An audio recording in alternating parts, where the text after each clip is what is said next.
This photo here, can everybody see that? You guys good? This photo here is actually the second ever Ironman Triathlon World Championship. This is the entire field. 15 people on a beach, 15 idiots on a beach in Waikiki. And the year before, 1978, there were really very few photos, but it looked exactly the same. Sans Souci Beach. And people always wonder, so how did this thing start? Well, if you look back, there was a guy named John Collins, Commander John Collins, and his wife Judy, and they were actually living here in San Diego when the sport of triathlon started at Fiesta Island through San Diego Track Club back in 1974. And they were racing, doing all the different events around San Diego. They were transferred, John was transferred to Oahu, and this article came out in 1977 in Sports Illustrated saying that a guy named Eddie Merckx was the world's greatest endurance athlete. And John and his wife and all these guys were members of the running clubs and the swimming clubs. They had just finished this thing called the Perimeter Relay around the island of Oahu. And they're talking about this article. And they're like, well, wait a second. Why is the cyclist the greatest endurance athlete? Why isn't it the runner? Why isn't it the swimmer? And so John Collins gets up and he goes, listen, we're going to find out once and for all who the greatest endurance athlete is. We'll take the Waikiki Rough Water Swim, which is 2.4 miles. We'll take the Around Oahu Bike Ride, which is 112 miles, and the Honolulu Marathon, which is 26.2 miles. We'll put all three together, we'll call the thing the Ironman, and the first person to cross the line we'll call the Ironman, and then he promptly forgot about it. And a couple months later, one of his guys who was working under him says, Commander Collins, when are we going to do that iron thing? He goes, okay, I guess I have to put this on. So they had 15 people sign up, and 12 came, and it was February 18th, 1978.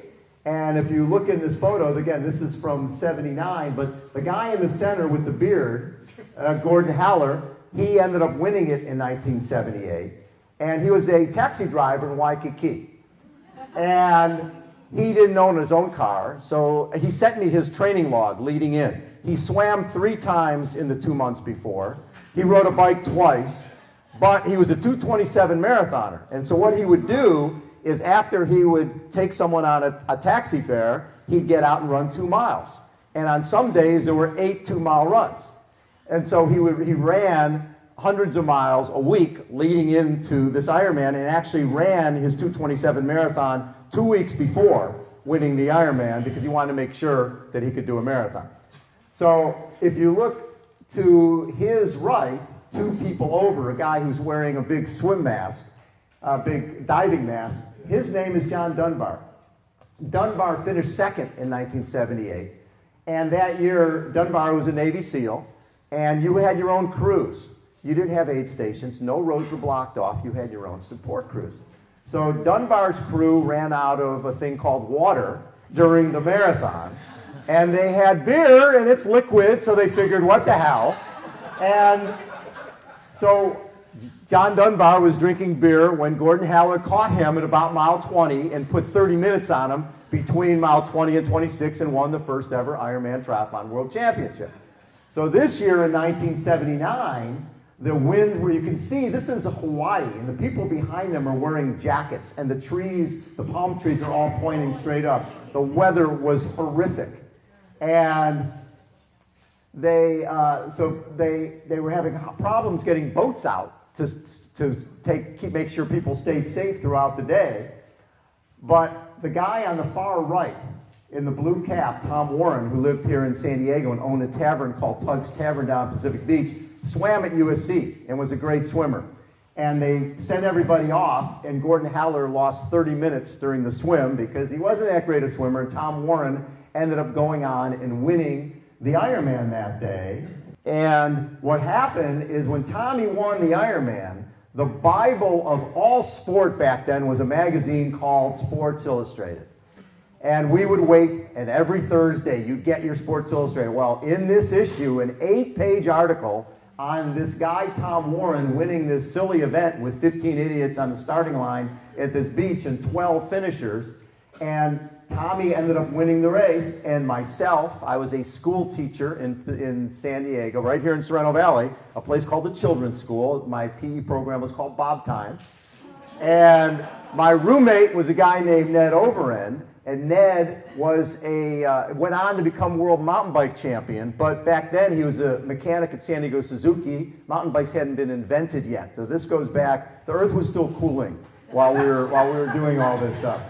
So Ned and I read this article in Sports Illustrated. I think I have a photo. That's Tommy winning the Ironman. This is me and Ned. That's me on the right and Ned on the left. And yeah, we're pretty good looking, right? I know, I like it. And if you notice, we've got in our hands, we've got this plate with eggs and tortillas and a glass. Tom Warren put on an event called the Tug Swim Run Swim. You swam around Crystal Pier, half mile. You ran to the jetty and back, 5 miles. You swam around the pier the second time. But you didn't stop at the finish line.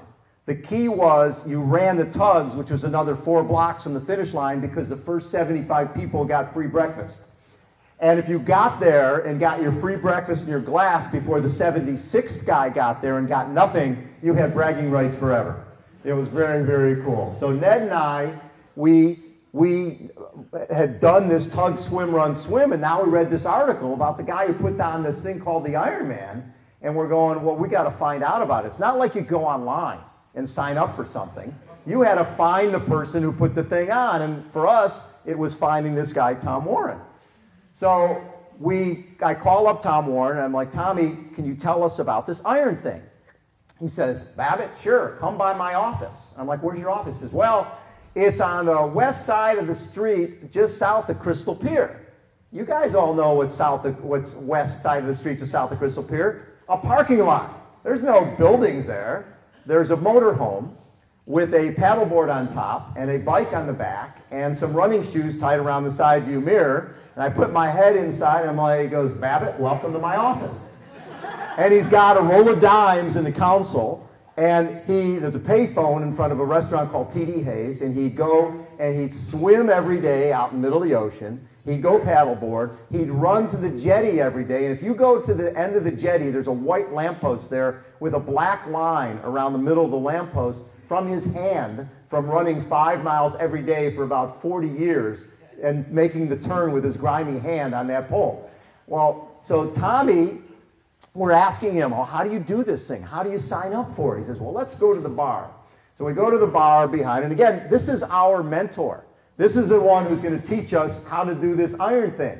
So we go to the bar, and he's having beers, and every time he would have a beer, he would make a mark on his arm with a magic marker. And we're going, Mr. Warren, sir, we understand about potentially trying to find the race director, but can you explain the magic marker and because we figure this has something to do with this Ironman stuff. And he's like, well, I have a little bit of drinking problem. I make a mark every time I have a drink. When I get to my sleeve, I go home. And we're like, oh, all right. Then we go to his house, and he's got a bike mounted in the sauna, and he rides 5 hours a day in the sauna to trade for this Ironman thing, which now seems pretty normal, but back then, we thought the guy was loony. We had no idea what he was doing. So then Ned and I go out, and we figure out how to sign up. We send our $25 in. This is me at the start of the bike ride at the Ironman Triathlon World Championship. You'll notice the bike that was bought at a police auction for $75. The whole back end had been in a fire, which I covered up with duct tape. Solid rubber tires. I had a radio bungee corded on the top tube so that I could listen to tunes. I was number 3, not because I was seated, but because I set my $25 in third. I've got a long sleeve shirt on because, of course, long sleeve cotton is good in Hawaii. What you don't see is the pocket that I had sewn on the back, which had about 400 loaves of Hawaiian sweetbread and Gatorade, because who knew what you ate to do this thing? Had reflectors on the bike, had the kickstand, the only guy to ever do Ironman with shorts and a real belt. And of course the aerodynamic beard, which is always pretty sweet. Funny story, so I come off we didn't have bike boxes back then, you just rolled your bike on the plane. So, and I had solid rubber tires because I couldn't change a flat. I had no idea how to do that. So this bike comes rolling off the plane, and you can tell I look a little bit like that Gordon Heller guy who won in 1978. And all these Navy SEALs are standing at the airport there, and they look at the bike, and they look at me and think I'm Gordon Haller and think that won the Ironman.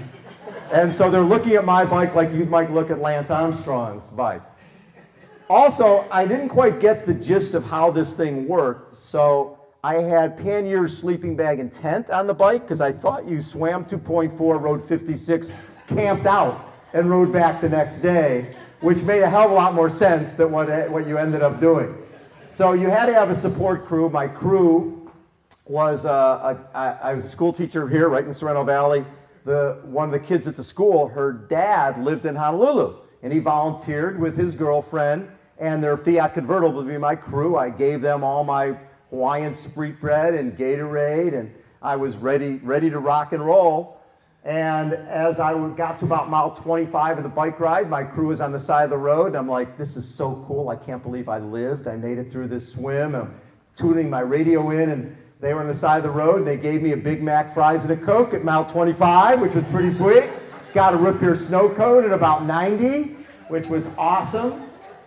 Came in at the end of the bike, and there was I was listening to this music as I came in, and they had a bamboo mat laid out and a boom box, and they're like, how about a massage? I'm like, yeah, my neck is really tight. So I laid down for about 45 minutes between the bike and the run, got myself a nice little massage, could hear while you're laying there, and here comes the winner of the race. Like, okay, I'm still laying there getting a massage. The other thing so when Ned and I got over there, they told us the night before the race director calls us all in. And he says, listen, we're supposed to do the Waikiki rough water swim. That's what we're scheduled to do. Last year, we had to move the race back a day because the surf was so big, we couldn't get the boats out, so we had to move it back a day. ABC called me, and they want to come and film the race. They're going to be over for cliff diving on Sunday. So if our race happens on Saturday, they can film it.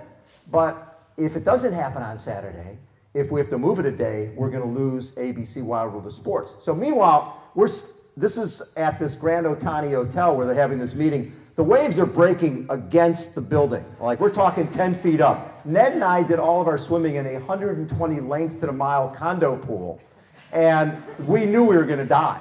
We're standing there looking down, and goes, yeah, it's really nice knowing you. You've been a really good friend, and we're going to die tomorrow morning. And the race director goes, listen, because ABC is here and I want to have them film the event, I'm moving the swim to Ala Moana Channel so that we can get the boats out and support everybody. And of course, Dave Scott and Rick Kozlowski and all these Navy SEALs are like, what a pussy event, you can't move the swim. And then they're like, yeah, you can't move the swim, knowing now we're going to live. This is actually going to be pretty cool. So on race day, I finished the swim, and I'm in the water, and I'm swimming along, and I'm trying to stay as shallow as possible, just because I'm still scared of the ocean. I swim down. There was one guy in the race. His name was John Huckabee, the Incredible Huck, 59 years old. His claim to fame is he had done the Athens Marathon 3 times in a row in one day, 75 miles in one day. The only problem, he was the only guy in the field who had a sponsor. He had like Acme Meats or something on the back of his jacket. Yeah, so the Incredible, the only thing he couldn't do was swim. He had no idea how to swim. So I swim down on my first length, and it was 4 lengths of this channel. On my way back, I'm swimming along, and I almost run into Huck, who's walking the swim, doing this. He's the only guy in the history of the Ironman to get blisters on his feet during the swim portion of the Ironman Triathlon World Championship. And then they didn't have cutoff times. They lost the Incredible Huck during the middle of the night. They had no idea where he was. He comes wandering out of a diner at 1:30 in the morning. He stopped for breakfast. What the hell? Why not, right? So meanwhile, they had these scales on the course, and they came up with some science that said if you lost 5% of your body weight, they were going to pull you out of the race. Where the science came from, I have no idea. So we had to get off our bike a few different times and get weighed.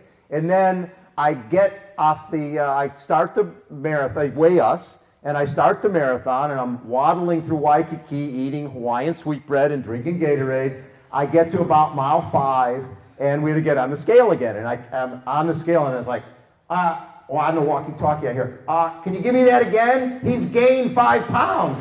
You can't gain weight doing this thing. What the hell?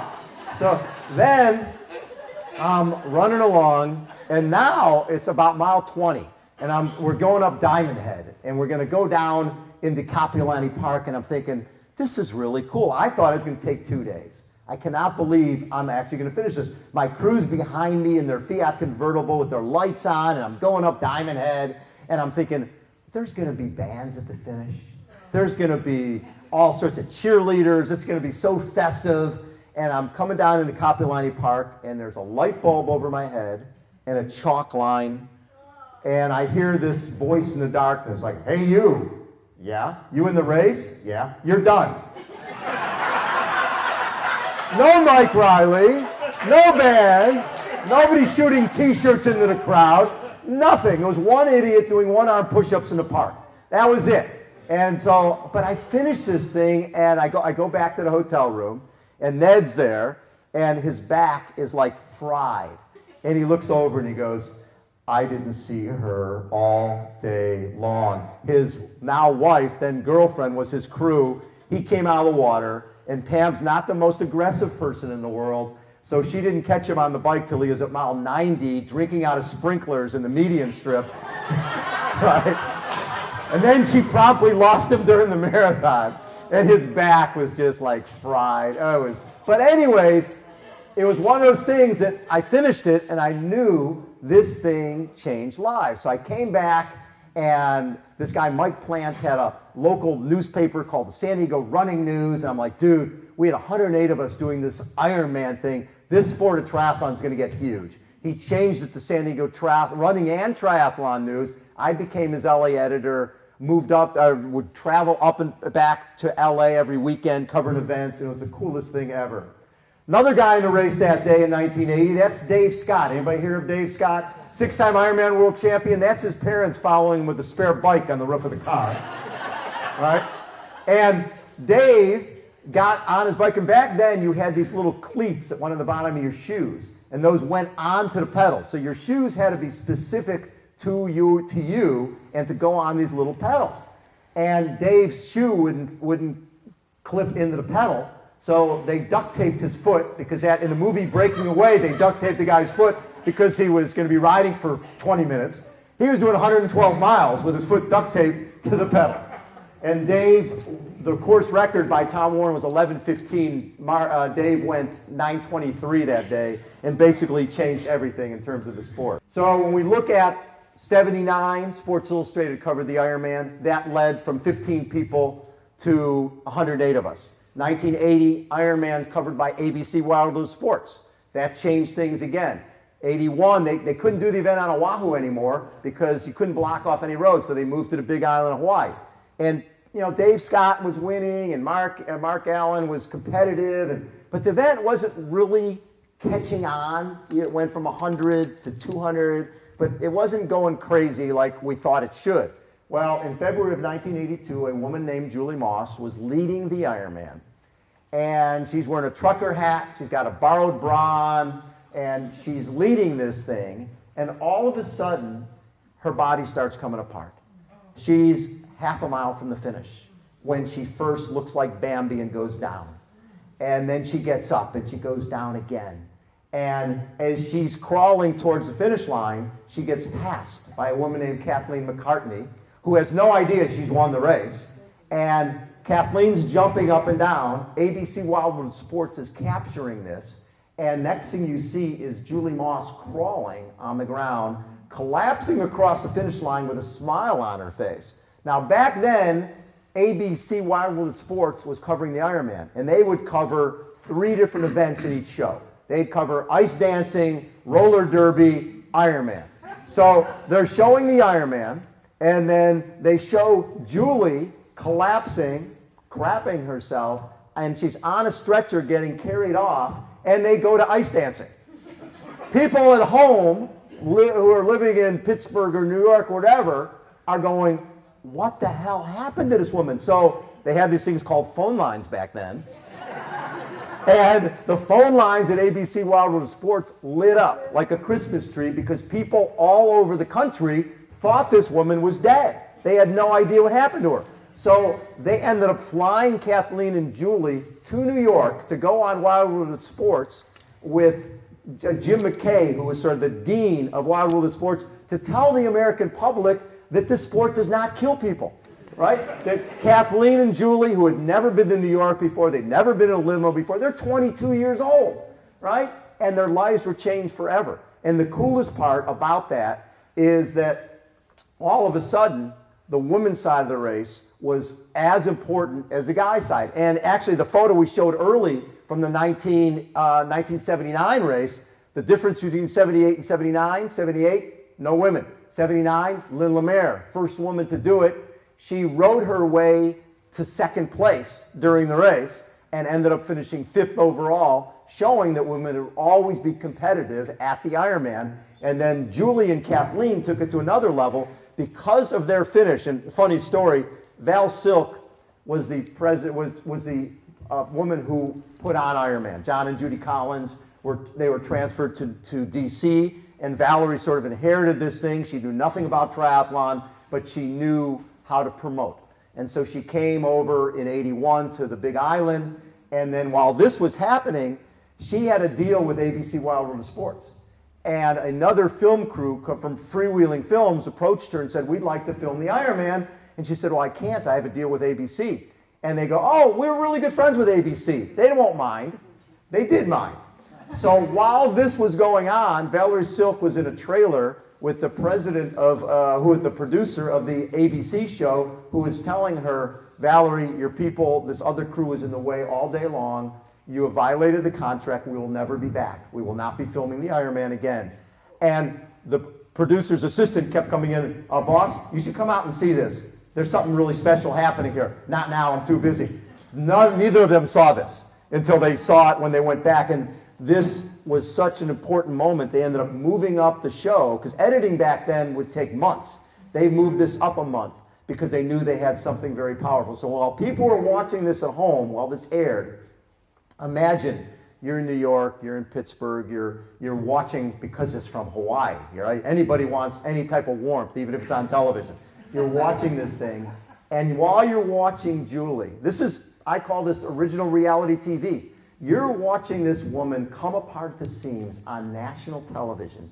And while you're watching it, you're going, this is stupid, this is crazy. What is it about that finish line that's so enticing that someone will crap themselves and crawl to get there? And how do I get some of that in my life? All right? And that's the moment. That's the moment that took our sport to a whole new level. So that happened in February '82. They ended up adding a second Ironman in '82, in October. So that now people could train from all over the world to come to an event in October. You really couldn't train except people in this parts of the world for an event in February. They started a thing called the United States Triathlon Series in June of that year. And who were the stars? Julie Moss and Kathleen McCartney. And the sport expanded because of what happened. And then the next thing that happened was we had this battle throughout the 80s. Remember, there's only 3 TV stations then, ABC, CBS, NBC. And every single October, there would be this battle that would be showcased in February between the guy on the left, Dave Scott, who ended up winning the Ironman 6 times and dominated throughout the 80s, and the guy on the right, Mark Allen, who won every other race on the planet but the Ironman. In '82, Mark came over and he caught Dave on the bike in October of '82, caught Dave on the bike, and being a little bit of a smart ass, so like, hey Dave, had never met Dave before. He says, hey Dave, what if we go for a run after this? Dave put his bike into a bigger gear. Mark did the same, and his derailleur falls off the bike. Mark's out of the race. '83, he finishes 3rd. '84, I'll go with that. This is '84. '84, he had a 13-minute lead heading into the marathon. He high-fiving people, telling his dad he'll see him in 2.5 hours. Next thing you know, he's walking by half marathon. Dave Scott caught him and wins again. '86, '85, neither of them raced. They were both boycotting because there was no prize money. '86 for the first time, there was $100,000 in prize money, and Dave Scott wins in '86, and Mark is second. In '87, Mark has a 5-minute lead off the bike and blows up, and Dave catches him again. Running, they had an ABC van, and Mark's walking and bleeding internally, and Dave runs around the van like Mark can't see him with the helicopter overhead, and goes by and wins again. 88, Dave pulls out the night before the race. This photo's from 88. Mark, we all figure Mark's going to win this year. And what happens? He flats 3 times, and he ends up finishing 5th. So before the 89 race, I just felt this was going to be the year. Right? So I called both Dave and Mark and said, guys, I want to get you together for a competitor magazine cover. For people, I used to own a magazine called Competitor Magazine. I want to do a cover with you guys leading into this race because this is going to be a great race. And Dave was in Davis, California. Mark Allen was in Boulder, Colorado. And I said, Dave, I'd love to do this shoot. He says, no problem. Have Mark come here to Davis. And Mark, no problem. Have Dave come here to Boulder. Neither of them were moving. So I sent our photographer. He went to shoot Dave. He went to shoot Mark. We put them together. And we did Showdown in the Dakota Coast. Because, yeah, exactly. And that led into the greatest Ironman in history. So this year, the 2 of them came out of the water 1 second apart. The course record was 8:28 that Dave had set in 1986. They came out of the water 1 second apart. They finished the bike ride 1 second apart. They got on the marathon. The course record for the run was 2:49. Dave was the first guy to run under 3 hours, under 2:55, under 2:50, and he went at 2:49 in 1986. And they're running way faster than that. And earlier in the year, I had been interviewing Dave, and Dave was like, because the winning time for the marathon in '88 by Scott Molina was at 3:02. And I said, what do you think is going to happen this year? He said, well, if someone runs at 3:02, they're going to be 3 miles down the road. Somebody is going to run in the low 240s, and there's only 2 of us who can do that. So Mark obviously reads that, and he's like, well, if he's running in the low 240s, I got to be ready to run in the low 240s. So those guys on that day, Mark Allen ends up finally winning, and it was his 7th attempt. He'd gone there 6 times and failed, and finally won his 7th attempt. On that day, Dave Scott, his course record was 8:28. He went 8:10. His marathon record was 2:49. He ran 2:41. Wow. Mark Allen went 8:09. Mark Allen ran a 2:40 marathon. And on the best day that Dave Scott ever had, Mark Allen finally won his Ironman. And what was special about that is if he had won it the year before when Dave Scott wasn't racing, it wouldn't meant as much. Plus, there was another thing. There's what's called the curse of Madame Pele. I don't know if you guys have been to the Big Island, but one of the things they tell you is do not bring lava home from the Big Island because it brings you bad juju. And I did an article for a piece for the book I wrote on the 25th anniversary of Ironman, and I interviewed people out at the Volcano Museum about the lava. I said, is it really true that people will send lava back? They said, yeah, we get these FedEx packs, and it'll be a piece of lava with a note. I picked up this piece of lava at the corner of Hualalai and Ali'i Drive. Could you please take this back? My parents were killed in a car crash. All this awful stuff has happened. I know it's tied to the lava. Well, before the '89 Ironman, Mark Allen's mom looks on her shelf, and there's a piece of lava that she had brought home years earlier. She brought it back that year. Mark Allen wins that year and never lost. Won 6 Ironman World Championships after Mom brought the lava back. And she never told him until a couple of years later that she brought the lava back. This is one of my favorite guys in history. And you guys have no idea who he is. His name is Corey Falk. And Corey decided that people were getting a little too serious about the Ironman. And they were doing $10,000 bikes. You don't need to do a $10,000 bike. So what Corey Falk did is he got a Schwinn Typhoon that cost him $25. He spent $30 on the spray paint. He had a basket on the front. He qualified for Ironman on a regular bike.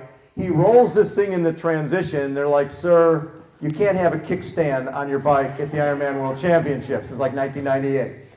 And so Corey takes his kickstand off. They realize that his tires won't fit in the rack. So they made him put his kickstand back on. He comes out of the water. He did the 112-mile bike ride barefoot on the Schwinn Typhoon. He had Jolly Ranchers, is what he ate, in the basket on the front. Plus he had rolls of quarters. He'd stop and call different radio stations along the way. And he had a bottle of water to cool off his feet because when he had to run with his bike, his feet would burn up from running on the pavement. So Corey told me, he says, when I came down from Javi, because it's sort of downhill on the way from Javi, and his bike weighed 65 pounds, he said, I felt like I was going so fast, I was sucking the Oakleys off everybody's head because I was going by them like they were standing still on my 65-pound Schwinn Typhoon. So now there is a Corey Folk rule, no cruisers at the Ironman. The next rule that Corey has is then he decided, I'll use a fixie.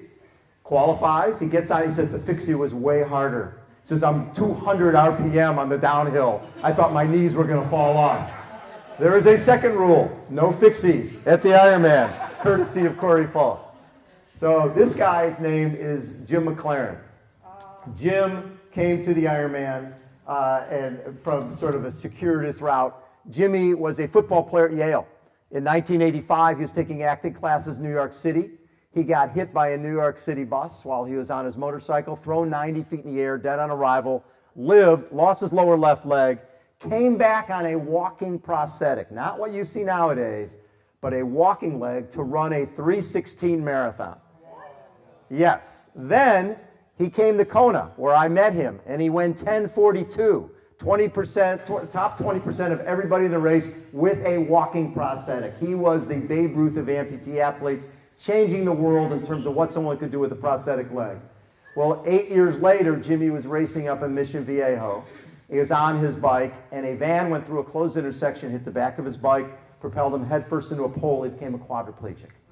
And at that point, myself, Jeffrey Esikow, Rick Kozlowski, I'd covered a lot of wheelchair athletes. And the one thing I'd hear from them over and over when I asked, what's the worst part about your new lot in life? And it was always, I'm 30 years old, I'm paralyzed, here come mom and dad back in my life. No sense of self or independence. So our goal was, we're going to put on a little triathlon at La Jolla Cove. We're going to raise $25,000. We're going to buy Jimmy a van, and our job will be done. We raised $49,000. We thought our job was done, get Jimmy a van, and 3 amputee women come up to us that day and go, you know, it's great what you did for Jimmy, but did you know when you get injured, your health insurance covers a walking around leg or an everyday wheelchair. Nothing to do with sport is covered because they consider sport a luxury item, and everybody here knows sport isn't a luxury item. It's a huge part of who we are and what we do. So that's when we started our Challenged Athletes Foundation and vowed if anybody needed a piece of equipment, training, or travel to stay in the game of life through sport, the Challenged Athletes Foundation would be there forever and ever. It's been 26 years. We've raised $112 million. We've sent out over 26,000 grants. This last year, we sent out 3,260 grants, totaling $4.8 million to athletes in 43 countries, all 50 states and Puerto Rico, and in 103 different sports. Who knew there were 103 different sports? Blind baseball, blind, it's amazing. But so Jimmy led to this young man. And whenever I speak to groups and we talk about, gosh, you know, I'm one person. How do I change the world? How do I make a difference? This young man's name is Emmanuel Ofosu Yeboah. He was born in Ghana, and his left leg was deformed. And, his right leg was deformed. And in his country, so he had a fibula coming out the back of his knee with a foot on it. And in his country, 20 million people in Ghana, 2 million disabled, 10% of the population, through everything from bad nutrition to polio, you name it. So it's also a curse. If you have a child with any type of disability, you're told to abandon that child. So his dad abandoned the family when he saw he had a disabled child. Mom would carry him back and forth to school every day. When Emmanuel turned 13, his mother got very ill. So he quit school to shine shoes for $2 a day to take care of the family.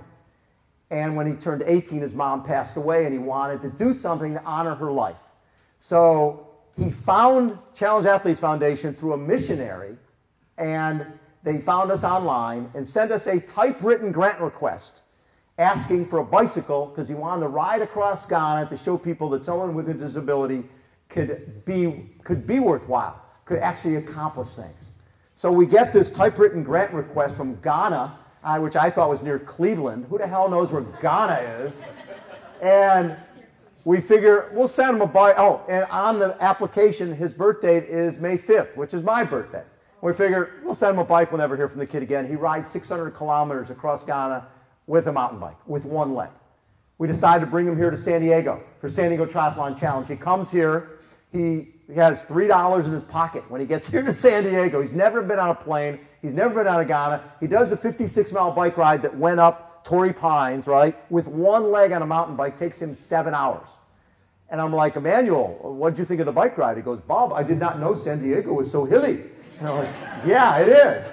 So we sent him to Loma Linda Hospital to see if this kid was a candidate for prosthetic.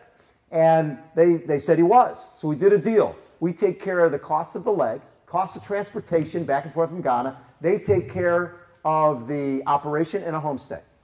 So we sent him back to Ghana. I started thinking, you know, if we don't capture this, if we don't get this on film, this is a huge miss. So at that point, I called a friend of mine named Lisa Lax, who had won 13 Emmy Awards on producing the Ironman and producing all the features for the Olympics. And her and her twin sister, who produced the Tour de France for CBS and won 3 Emmys, they had just started a documentary film company called Lookalike Productions. And I called them. I said, guys, I don't know what this is. I don't know if this is a documentary, if it's a 3-minute, 5-minute documentary. I don't know. But I'd love to have you capture what his leg looks like now. Come here, be there for the operation, and be there when there's a bike ride next year with 2 legs rather than 1.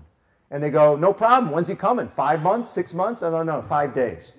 And they're like, crap. They put a crew on a plane. They go to Ghana. They start filming him. They're calling me and going, oh, my God, this is unbelievable. They come to Loma Linda to follow him, and he has the operation. 6 weeks after the operation, he does a triathlon. Does a Loma Linda triathlon with his brand new leg. Runs 3 miles, rides 9 miles down a 150-yard swim in a pool with our friend Rudy Garcia-Tolson. Then we sent him back to Ghana. He's got his medal on for doing the triathlon. He's got a $15,000 leg on in a country with a per capita income of $400. And they do a ticker tape parade through his hometown of Koforidua for this young man who is changing the world. We bring him back the following year to do our ride with 2 legs rather than 1. It takes him 4 hours rather than 7 hours.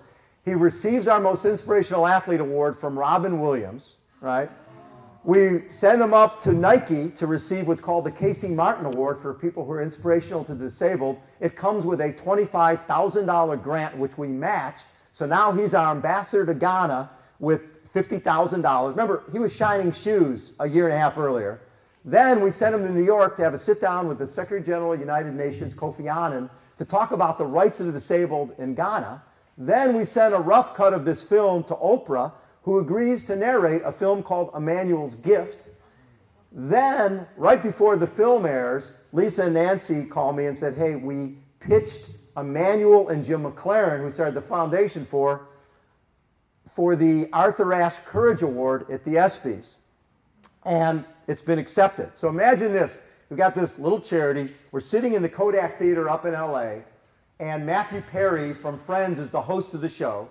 He introduces Oprah, who walks out, and she introduces a video feature that Nancy and Lisa produced, narrated by Kiefer Sutherland, talking about Jim McLaren, Emmanuel Ofosu Yeboah, and telling the Emmanuel's Gift story. Flash ahead, we're doing the premiere of the film the next week in Washington, D.C. at the National Geographic Theater. We get a call from the White House. President Bush had been watching the ESPYs and would like to meet Emmanuel, right? It's not like you could do a business plan for this type of stuff. President Bush would like to meet Emmanuel. And I'm like, sure, that'd be great.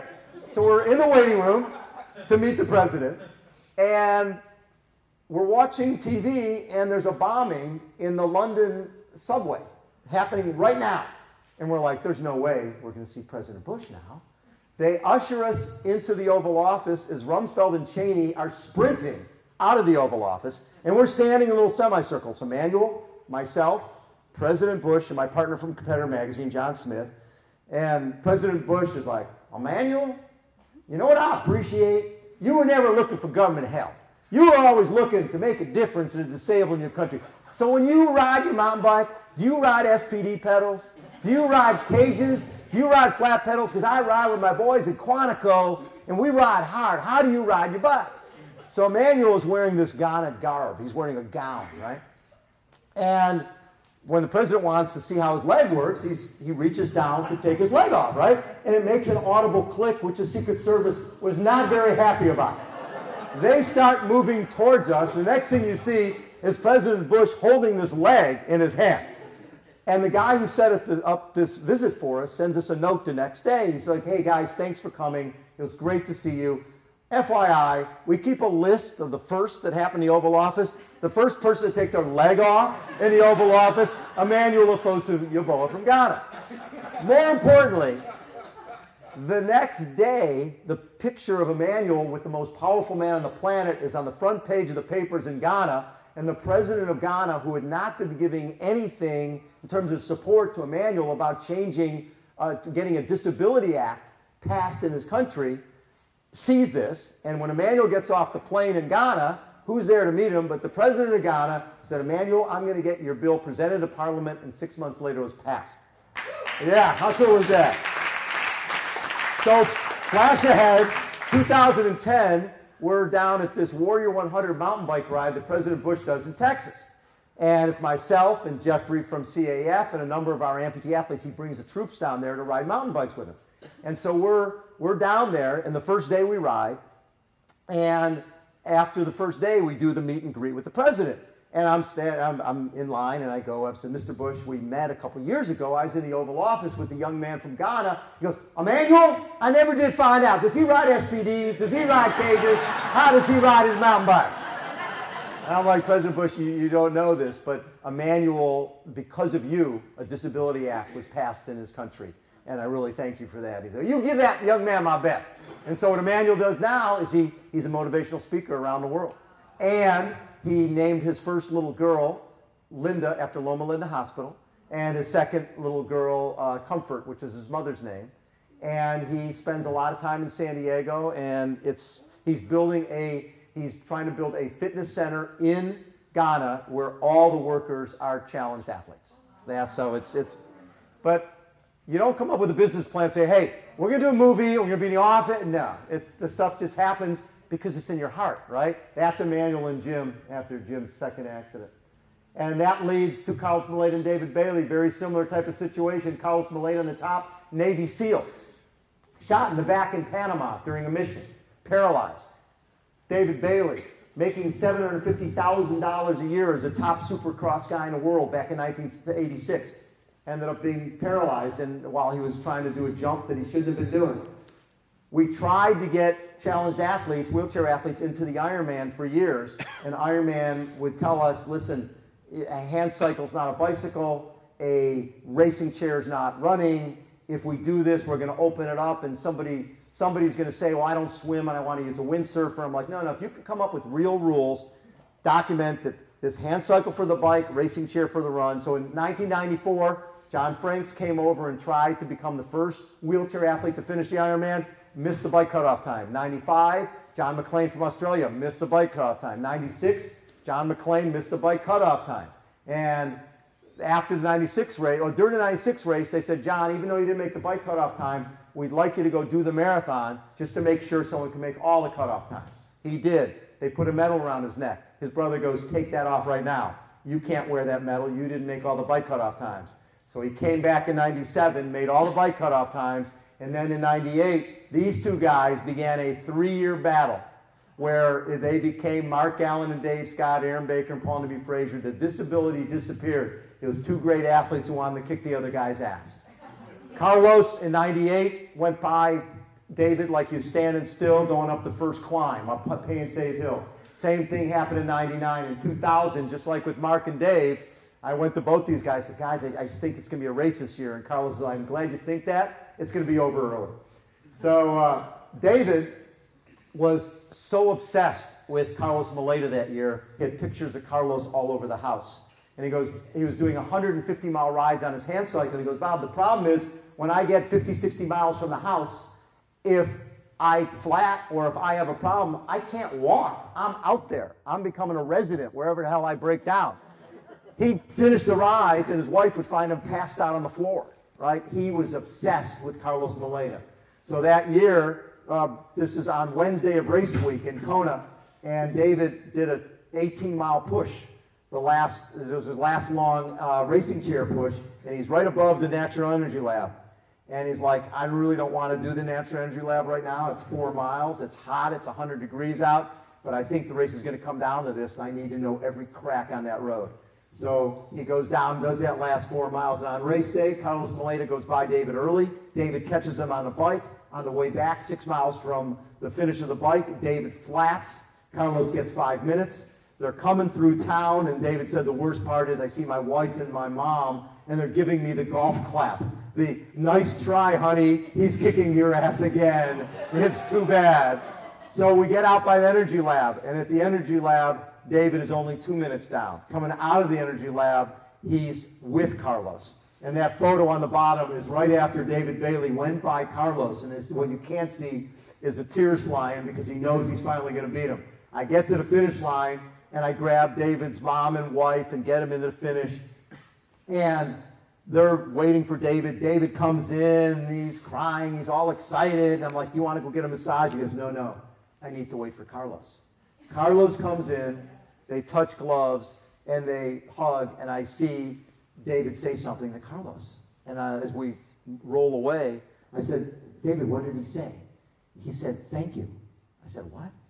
He said, thank you for pushing me to a level I never would have reached on my own. And to me, that's the essence of sports. You guys all know, you've got an age grouper who pushes you every single day to go and do that extra workout because you want to beat them. These guys, the disability didn't matter. It was two great athletes that wanted to kick the other guy's butt. And to me, that was the essence of sport, and that's what made that 2000 race so cool. And that led to Sarah Reinertsen becoming the first single above knee amputee to finish the Ironman. And then 13 years later, she went 20 minutes faster, doing it again. That little guy is Rudy Garcia Tolson, who's now 31 years old. We started working with him when he was 7. When we started CAF, our whole thing was, back then, when you saw anything having to do with charity, it was Sally Struthers on TV with violin music and sad and please help our poor people, and I was like, none of that crap. Our goal was our athletes are powerful. We wanted to portray our athletes as powerful. This is Rudy at 7 years old, and his attitude is, yeah, I got prosthetic legs, but you give me the opportunity, I'm gonna take you down, right? And that led to Rudy racing with Robin Williams. And Robin was it was Rudy doing the 1.2 mile swim at La Jolla Cove, Robin doing 56-mile bike ride, and then Scott Tinley doing the 13.1 mile run. And 1 year, Rudy received that Casey Martin Award up at Nike. And Casey Martin gets up and goes, listen, the award's named after me, I'd like to present it, but somebody flew a long way. He performed last night in New York, and he would like to present the award. Robin Williams comes out, and he's like, hey, they keep telling me that Rudy's a challenged athlete. You know what a challenged athlete is? A challenged athlete's some 300-pound guy trying to squeeze into a pair of bike shorts. Rudy's not a challenged athlete. Rudy's a hell of an athlete. And so the best thing with Robin, he'd come to San Diego Triathlon Challenge every year, and the thing that Robin loved more than anything else was a live microphone, right? The news people were all there. Why? Because they wanted a soundbite from Robin Williams. And what did Robin want? He wanted a live microphone that they couldn't edit. So this woman from KUSI comes up and goes, Bob, can we get an interview with Robin? And I'm like, is it live? Yes, it is. Let me check. Go over to Robin. Robin, the TV would like to talk to you. Is it live? Yes, it is. I'll do it. He goes over and the woman says, Mr. Williams, how are you going to feel after the 56-mile bike ride? He says, is this live? Yes, it is. I'm going to feel like there's a river of sweat like Niagara Falls running down the crack of my ass. Oh, is this live? Walks away, high-fiving everybody, putting a live microphone in front of Robin Williams like putting a piece of raw meat in front of a lion, right? You don't want to be doing that. And so Rudy decided he wanted to do the Ironman. He comes over to Kona, and he does Kona. He misses the bike cutoff time by 15 minutes. Calls me up, goes, I got to get back on the horse. I got to finish this thing. Remember, when he rides a bike, he doesn't have quads or hamstrings. He rides with his glutes on a regular bike. It's ridiculous watching him try to ride a bike. So we go to Arizona 5 weeks later, and Rudy comes out of the water in 61 minutes, something like that. Does the bike ride. We almost missed him in the bike to run transition because we were stuck on the course, and oh, by the way, we had his running legs with us. is a little bit of a problem. He's the only guy to eat hot Cheetos in his special needs bag, right? So Rudy passed 141 people during the marathon. He ended up finishing in 16:06, and he proved that day that a double above knee amputee could finish the Ironman. That led to his best friend Roderick Sewell. You probably saw it on the show this year. Roderick Sewell finished the Ironman, and having Rudy as his crew, which is the coolest thing ever. So Rudy led to, when we first started Channel's Athlete Foundation Channel Triathlon Challenge, we were like, let's get all the kids together for a photo. It was Rudy and Roderick. Then all of a sudden, all these other kids and their parents found out about, hey, wait a second, I can do this too. This kid, Cody McCaslin, you see right there, I wrote a recommendation letter for him for college, and he starts college in the fall. Is that the cutest? And that's Cody on the right, and Cameron, who's swimming on his high school team as well. Both of them, Cody's swimming will be swimming in college. He has a college scholarship to swim, and he's missing both legs above the knee. What these guys have shown, and they've been Rudy and Roderick have been the role models, that there are no limits, that you can do anything you want to do. So this is where we all started, back in 1979 with 15 idiots on a beach, not knowing where the hell this journey was going. This is what the Ironman finish line looks today, with hundreds of thousands of people. There's 40 full Ironmans around the world. It's 150 70.3 races. There's more Ironman tattoos per capita than there ever been. And back in 1979, John Collins, who started the Ironman, and his wife Judy, their son decided that he wanted to do the Ironman as well. And we were standing in 1998 at the finish of the Ironman, and he's saying to me, God, everybody's coming across the line. They're looking at their watch. They know how much nutrition to take, and everybody's looking at their watch going, my goal was 11:10. I went 11:30. I had a bad day. And, and Michael would look at me, and he's like, these people have no idea what a bad day is. You know what a bad day is? A bad day is when you're doing the 1979 Ironman. You're 16 years old, because there's no age limits back then. There was no time cutoffs. And he was out there. He had bad chili. He lost his crew. He was out there for over 24 hours. He goes, you know what a bad day is? A bad day is when you're walking the Ironman course and the newspaper delivery guy is delivering papers with the results of a race you're still in. That is a bad day. Thank you, guys. Never a bad day. Hope you guys, oh, that's so nice of you guys.